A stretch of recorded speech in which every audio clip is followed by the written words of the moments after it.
Selamat sore, salam sejahtera untuk kita semua. Bisa dengar saya, Pak Moderator? Bisa, Pak. Alhamdulillah. Yang sama-sama kita hormati Pak Prof. Ahmad Taufik, Ketua Program Studi PWD, Bapak-bapak, Ibu-ibu, rekan-rekan narasumber, Bapak-bapak, Ibu-ibu, rekan-rekan sahabat, pengurus Presidium, alumni PWD, singkatnya semua peserta diskusi yang berbahagia. Pertama, saya perkenalkan diri, nama saya Amri Rahman, di PWD 9698, Pak. Di zaman kita mau menuju reformasi. Sudah cukup lama pertemuan hari ini, alhamdulillah, walaupun kita tidak bertemu langsung, inilah cara mengobati kerinduan kita ketika kita bersama dulu. Pak Pepen, sekarang Pak Koji pada saat itu memang belum. 4 narasumber yang sudah terdahulu sudah cukup lengkap, ya. Aturan kebijakan sudah disampaikan, giliran saya hanya tinggal menambah informasi saja, Pak. Nanti kalau ada diskusinya kita pendalaman diskusi. Kebetulan pada saat ini saya diamanah oleh Pak Gubernur untuk menjadi Kepala Bapenda. Dulu namanya Dinas Pendapatan Daerah, sekarang Badan Pengelolaan Pendapatan Daerah, fungsi koordinasi. Sebelum-sebelumnya memang pernah di Bapeda dan pernah juga di asisten, dan sebelumnya lagi berasal dari akademisi Universitas Mataram. Jadi ilmunya sudah bercampur antara birokrat dengan akademisi. Itu perkenalan izin. Itu perkenalan singkat. Untuk menuju kepada judul yang diberikan ke saya, perspektif potensi pendapatan daerah dari mineral yang ditransformasikan untuk belanja publik, ada beberapa slide pengantar supaya nanti pada saat sudah menjawab judul itu langsung kita paham apa yang disajikan di dalam slide selanjutnya. Ya, tekan lagi. Ini Provinsi Nusa Tenggara Barat ini 2 pulau besar, ada Pulau Lombok yang kecil, ada Pulau Sumbawa yang besar, masing-masing 5 kabupaten kota sehingga dia 10 kabupaten kota. Nah, khusus untuk tambang yang dominannya, yang sentranya ada di Kabupaten Sumbawa Barat.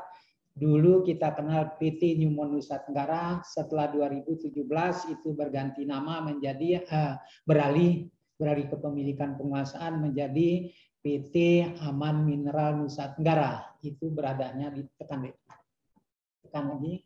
Nah, beradanya di Kabupaten Sumbawa Barat, di paling barat dari Pulau Sumbawa. Itu hampir semua aktivitas tambang mineral itu di situ. Lanjut. Nah, mohon maaf Pak Amri, apa bisa dibuat apa tuh di full screen ya? Oh, full screen ya, full screen. Ya, di full sudah full itu Pak? Ini masih 2 layar begitu. Ya, coba kembali slide. Di full screen yang ini. Nah, dibuka slide-nya. Sudah? Yang full. Coba kembali ke slide awal. Nah ini, nah itu, ya,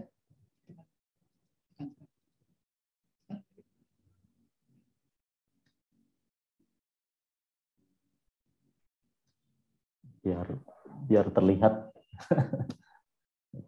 Bentar. Udah bisa nih.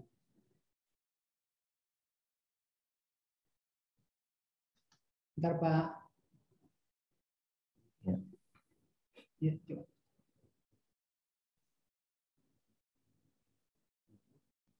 Full screen. Bisa. Nah, ya. Sudah Pak? Sudah. Ya. Saya lanjutkan Pak ya. Yang ini. Yang ini atas. Yang atas. Ya, ya. Oke. Ini memang seluruh 17 sektor ekonomi kita, kalau kita lihat pertambangan ini cukup dominan. 3 sektor ekonomi yang ada di Provinsi Nusa Tenggara Barat ini kontribusinya di atas 10%. Yang pertama, ya dari total dulu Pak, itu kalau PDRB atau ekonomi wilayah Provinsi NTB dengan atas dasar harga konstan itu 90 sampai 95 triliun dalam 5 tahun terakhir ini. Untuk berdasarkan harga berlaku itu berkisarnya 116 sampai dengan 134 triliun. Untuk dari tambang, lanjut. Nah, kalau kita melihat kontribusi masing-masing sektor ekonomi, nah 3 sektor ekonomi yang dominan di Provinsi Nusa Tenggara Barat, yang pertama masih tetap pertanian dalam arti luas, yang kedua adalah pertambangan dan penggalian, yaitu dari sekitar 13% sampai dengan 22%. Dan yang ketiga adalah perdagangan besar dan eceran serta reparasi mobil dan sepeda motor. Untuk sektor-sektor lainnya yang 14 sektor lain itu di bawah 10%. Nah, khusus untuk pertambangan dan lebih khusus lagi hanya mineral, tembaga, emas, di Provinsi Nusa Tenggara Barat itu sebagian besar bahkan hampir semua itu berada di Kabupaten Sumbawa Barat yang tadi dikelola oleh PT Aman Mineral Nusa Tenggara. Baru yang kecil-kecilnya ada di 4 kabupaten lainnya, ada di Lombok Timur, ada di Lombok Barat, ada di Bima, dan ada di Dompu. Lanjut.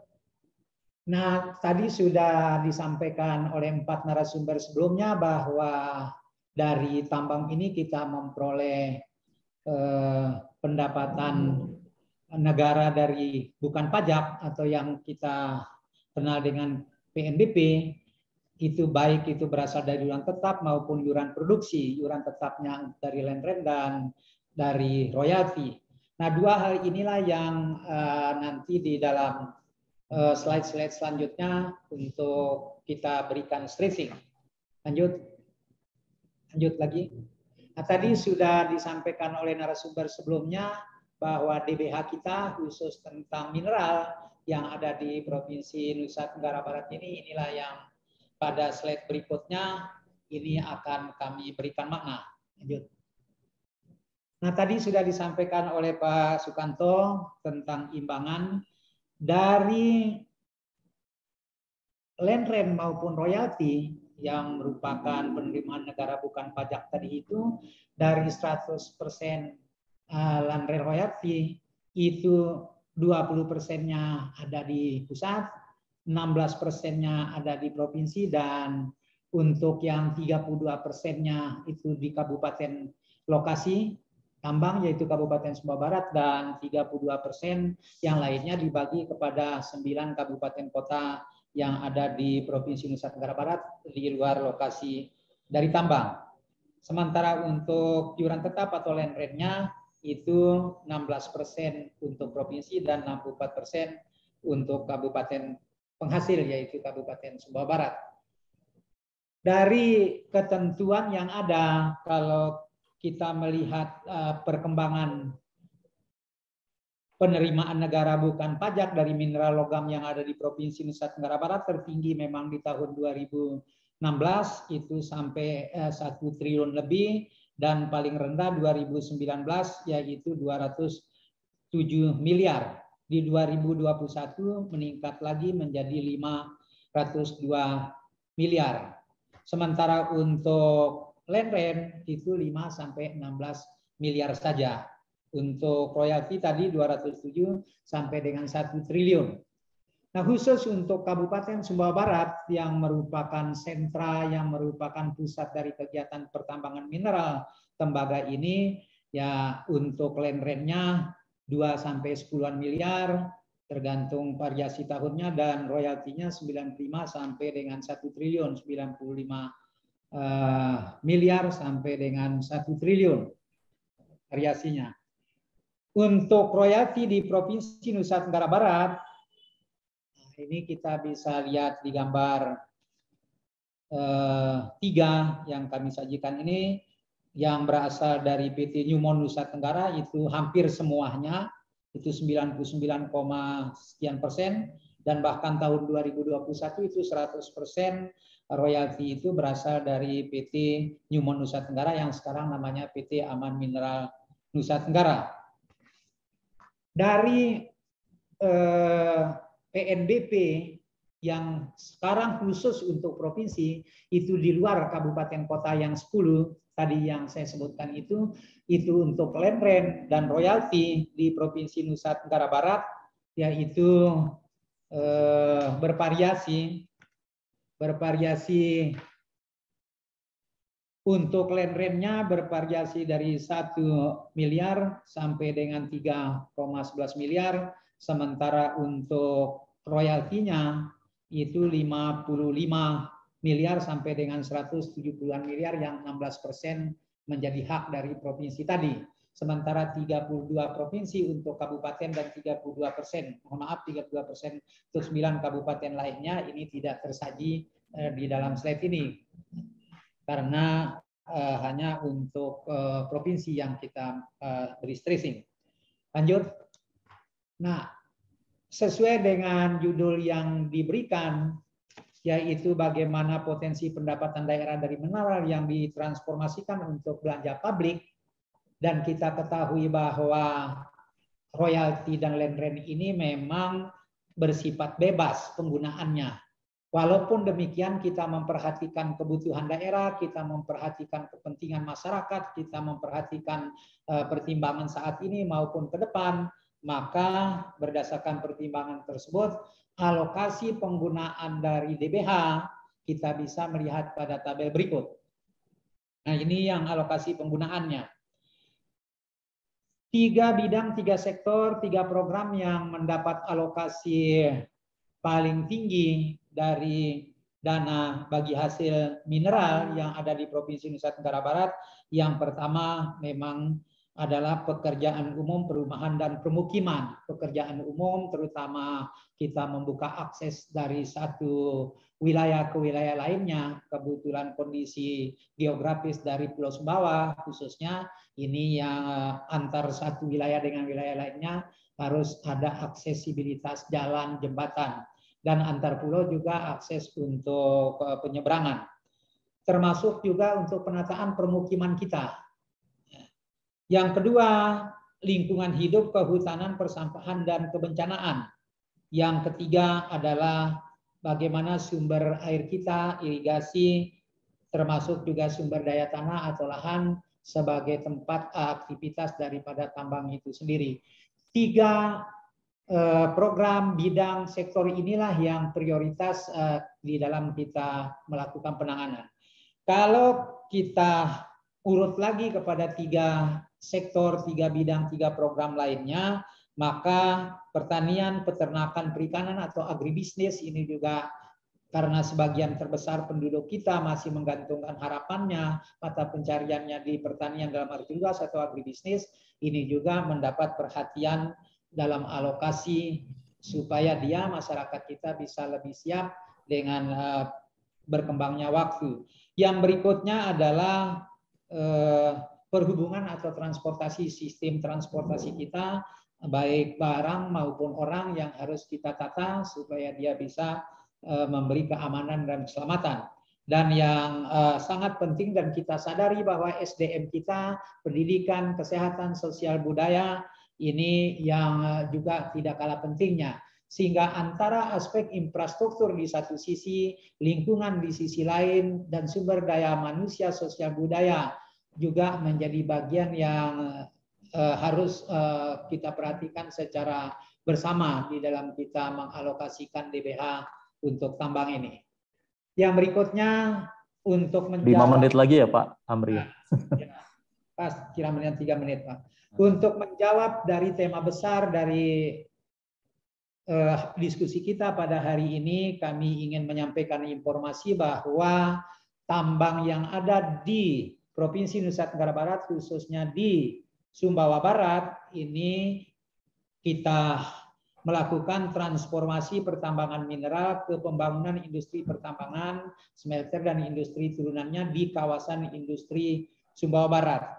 Lanjut, sesuai dengan ketentuan yang ada baik Undang-Undang Minerba yang lama maupun Undang-Undang Minerba yang baru, bahwa setiap perusahaan wajib atau harus untuk melakukan pengolahan di dalam negeri.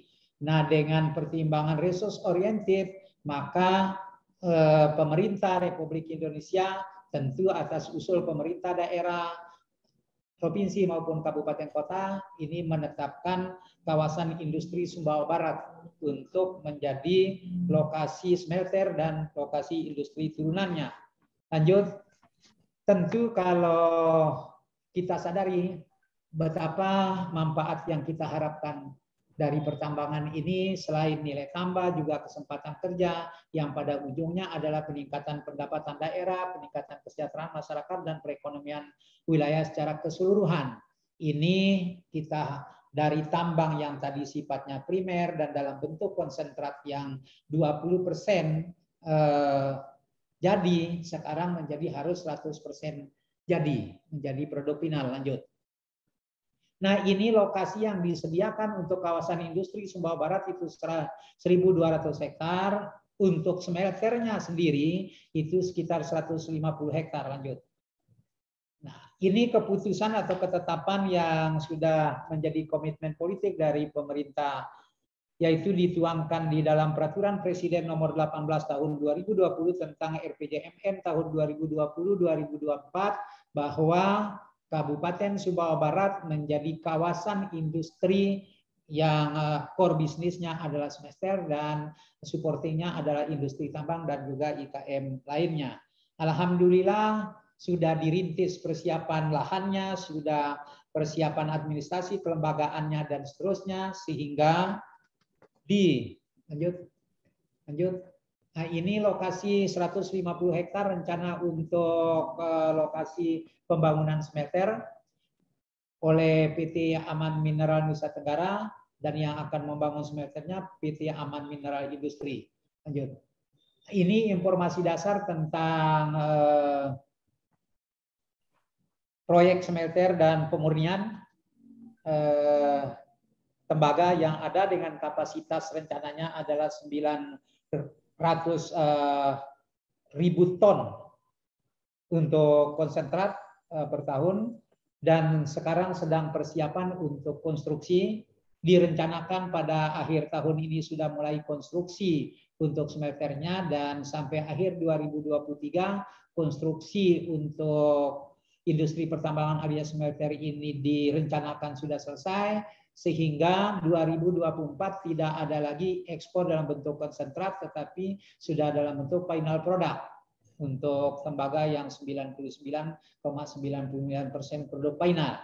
Dengan demikian, kalau dia sudah terjadi transformasi dari primer ke sekunder, dari tambang yang tadi eksplorasi sekarang ke pengolahannya, maka banyak hal yang menjadi manfaat dari aktivitas itu, baik manfaat ke belakangnya karena banyak input-input yang harus digunakan untuk aktivitas itu, dan manfaat ke depannya adalah variasi-variasi sektor ekonomi yang tumbuh akibat adanya pemicu dan pemacu dari industri pertambangan ini.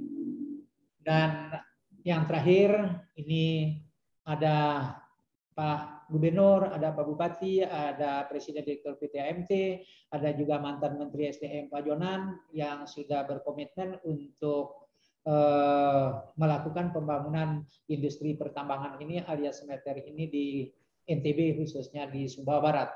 Demikian, terima kasih. Bila itu Assalamualaikum warahmatullahi wabarakatuh.